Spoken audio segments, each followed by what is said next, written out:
Bueno, este es compensar la demagogia. Ya que estábamos hablando de indigenismo y estas cosas, pues pasó esto y me gustaría que lo viéramos porque hice alguna serie de reflexiones en Twitter que voy a leer ahora aquí mismo, en un pequeño hilo. Y entonces, pues todo esto empieza cuando la directora de Atención Indígena de la Universidad Autónoma Benito Juárez de Oaxaca nos ofrece esta pieza en un conversatorio legislativo. Pedimos un fondo compensatorio para el quehacer de la comunicación indígena y afromexicana por los 300 años de saqueo de la colonia y por los 200 años del Estado neoliberalista. Dichos recursos servirán para fortalecer nuestros centros de producción, así como garantizar en la línea del tiempo nuestra identidad colectiva y seguir contribuyendo a esta nación su carácter pluricultural. Gracias. Ok, o sea, punto uno. Un fondo compensatorio para la comunicación, que es en lo que ya está. O sea, no para la agricultura, la ganadería, la electrificación de las zonas a las que todavía no llega la electricidad, el establecimiento de redes de drenaje, de redes de agua potable, de escuelas, de escuelas de oficios, de universidades, de clínicas. El fondo compensatorio para la comunicación. Bueno, pero dice sobre todo 200 años de Estado neoliberalista, y es curioso porque cuando lo dice le da un poco la risa. Le da un poco la risa porque sabe de qué está hablando. Claro que no había neoliberalismo en los últimos 200 años. El neoliberalismo aparece como idea en 1951, cuando el maligno economista Milton Friedman, a quien luego le regalaron precisamente una Nobel o un equivalente al Nobel de Economía, escribió el ensayo El neoliberalismo y sus perspectivas, que ustedes pueden encontrar en la propia página web de Milton Friedman. Pero el neoliberalismo no se implementó mundialmente sino hasta que sus alumnos, como Carlos Salinas, que se formó como economista en Harvard, y sus cómplices como Reagan y Thatcher, tuvieron posiciones de poder. O sea que hasta los años 70, mira, neoliberalismo era un sueño de los ultras.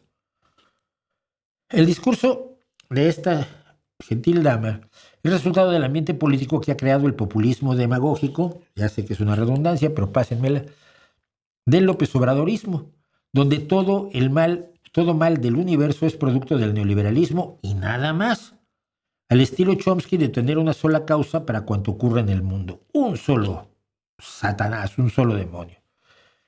Y no es que el neoliberalismo no sea una doctrina económica y social tóxica y demoledora para las sociedades, que lo es, pero no es Thanos.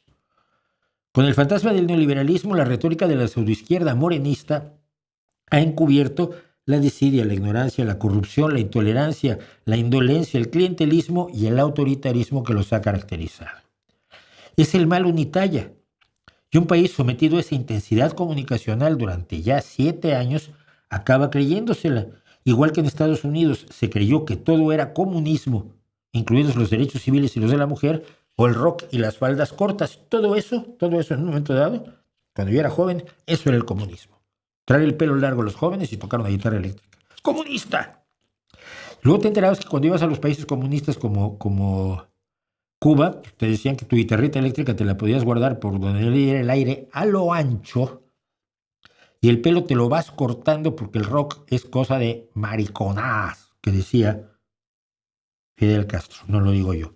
Así era. Pero en Estados Unidos ese mismo rock era el comunismo. En el caso de los indígenas mexicanos, al culpar de su situación al neoliberalismo y a la colonia española, se elude toda responsabilidad de 200 años de gobiernos independientes que han mantenido cuidadosamente a las comunidades indígenas en la pobreza, la ignorancia, la enfermedad, el servilismo pagado con limosnas clientelares, el miedo, la religión y las promesas de un futuro luminoso que siempre está en un futuro nebuloso. Eso lo han hecho los gobernantes mexicanos. Lo ha hecho una sociedad que desprecia al indígena actual tanto como celebra al indígena ideal del pasado. Como todo populismo, el de Morena ha señalado al enemigo y solo uno. Es solo uno, el neoliberalismo. Como Hitler señalaba a los judíos y Trump señala a los inmigrantes. Y el mensaje, pues ese mensaje cala en la sociedad, ¿no?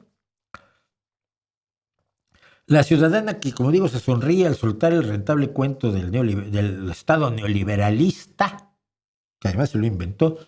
Estado neoliberal basta, ¿no? Es como cuando a mí me preguntan si soy ateísta, pues no, ni ateísta ni ateistólogo, soy ateo.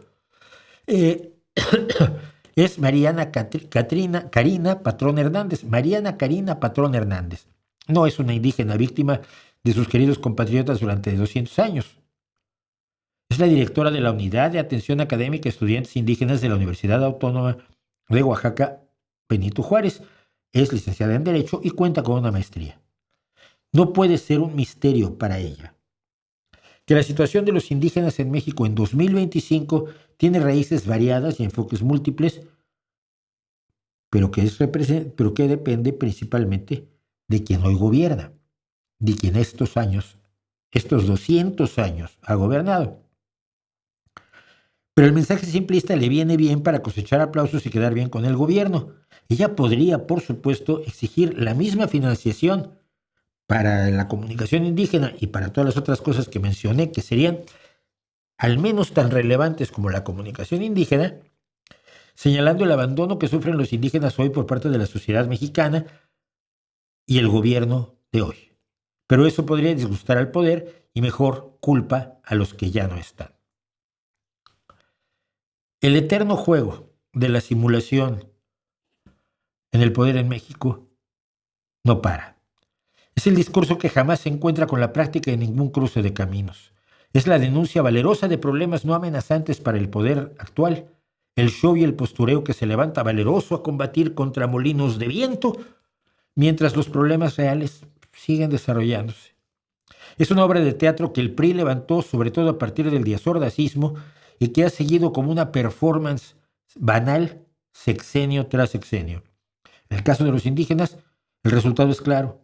Están más o menos donde los dejó la colonia a principios del siglo XIX, con las mismas expectativas nulas de ser actores de relevancia en la conducción del país, las mismas enfermedades, las mismas escuelas deficientes cuando las hay, la misma discriminación en los espacios no indígenas, y como eso no va a cambiar, muerte a la colonia y al neoliberalismo, y viva la PRIPAN presidenta y los que le sigan.